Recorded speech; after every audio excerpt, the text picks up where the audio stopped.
I'm Mark Parker, and this is Policy Buzz, a weekly podcast to help you better understand and manage your risk and insurance needs. I hope you're doing all right today. As we get closer and closer to summer, we have a great topic for you today. Every business, large and small, should listen to this podcast today. It's about cybercrime and having cyber liability to protect your company. And I'm going to start this off with a story. And the story is about a CFO by the name of Margaret. Margaret is a very good CFO for a mid-sized company. She's been doing it for many years. And she comes into work one day.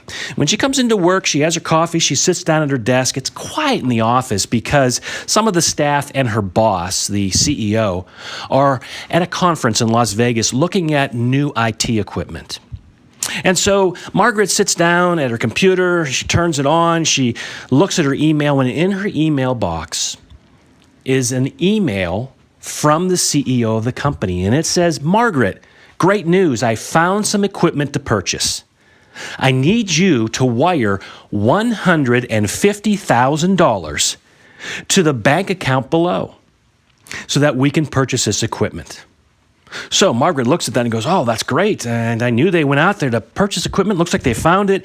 We better get this taken care of right away." So she goes ahead and she wires the money. And then she picks up the phone and she calls the CEO to let him know that she did what she was asked.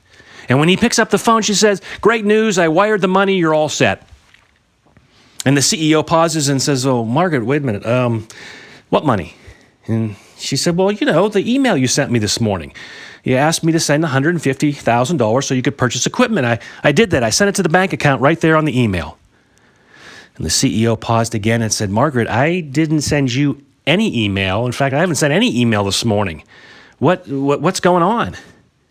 And it's right then and there that both Margaret and the CEO know that they're the victims of the latest cybercrime scam. This type of scam is going on all over the country. And there have been a lot of victims in companies large and small. And here's an interesting fact. The Department of Defense has estimated that cyber criminals are getting very, very, very advanced in what they're doing. It's no longer just hacking or viruses or ransomware. They're doing some very elaborate schemes, such as they did with Margaret, in which they got into her email and got into the company email, and they just waited to see what was happening. And when they saw the opportunity of the CEO being a way to possibly purchase equipment, they knew they could strike. And so they sent the fake email, and Margaret didn't think twice. And unfortunately for her, she ended up sending the money. And the Department of Defense is estimating that worldwide, in 2019, this year, cyber criminals are going to steal $1.5 trillion, that's with a T, trillion dollars. That's a lot of cybercrime, and most of it is going to come from companies, corporations, large corporations, all the way down to small businesses are going to mostly be the victims of these cyber criminals because their pockets are deeper. And when you look at the average cost to recover from a cybercrime, it makes this point even more important. And that is this. It's being averaged by insurance companies that $2.4 million is what it costs per company on average to recover from a cybercrime. $2.4 million. And when you look at what these companies have to do, what they have to pay for in order to recover from a cybercrime, you can understand how that dollar figure gets so high. For instance, right away, when you're a victim of a cybercrime, you have to get somebody in to take a look at your system to recover data, to make sure that you're secure, that the cybercrime does not continue to happen, that you're not exposed. So right away, you have to spend money on that. But then secondly, every state has a separate set of laws that dictate companies are required by law to do certain things in the event that they're victims of cybercrime. One of those is notification. They have to notify everyone in their database, every one of their employees, anyone whose information, personal information, could have been accessed.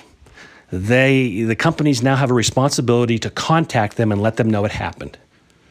Secondly, Most states are requiring that now these companies who are victims also have to purchase either credit monitoring or some sort of security monitoring for their clients in order to keep them safe so they don't also become victims of cybercrime.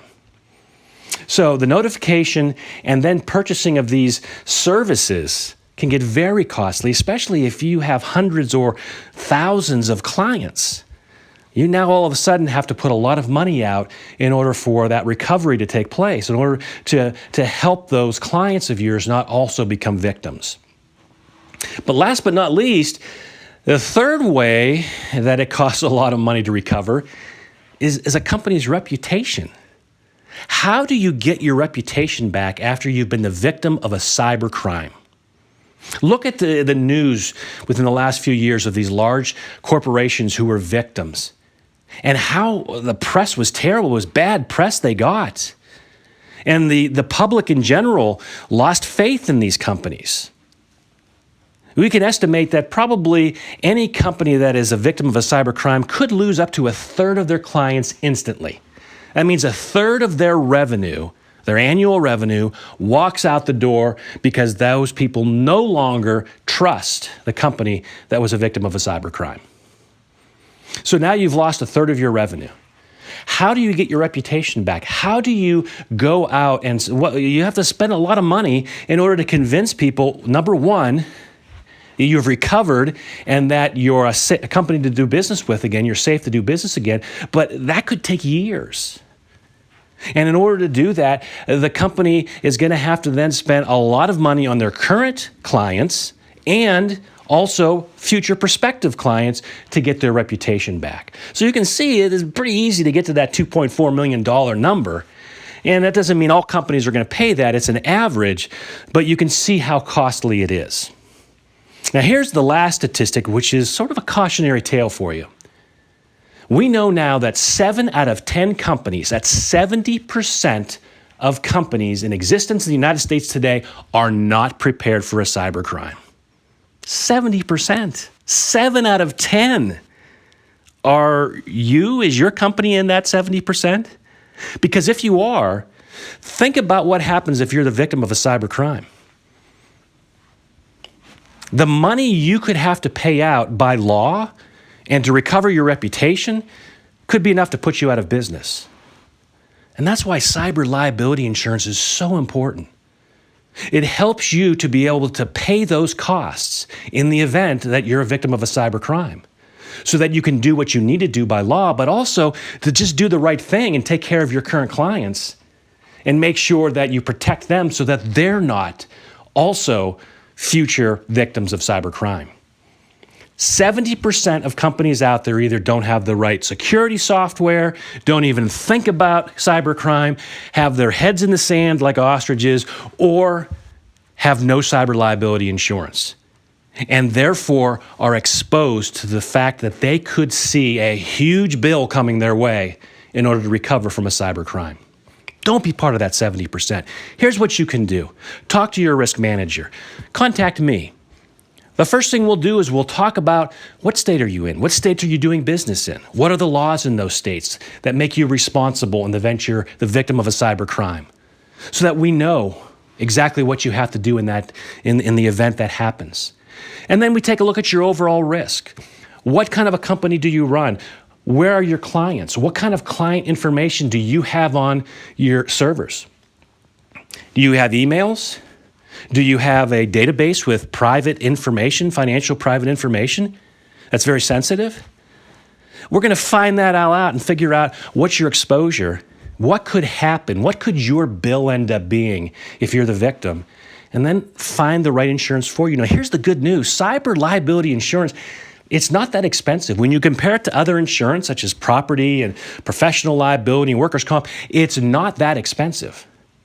But at least find out, what would it cost your company to be protected with cyber liability? Don't be part of that 70%. Because it's no longer a matter of if your company could be affected by cybercrime. We now know it's just a matter of when your company will be a victim. This has been Policy Buzz. I'm Mark Parker. Hey, thanks for joining me. We'll have a great topic for you again next week. Thanks for joining me. Until then, have a great one.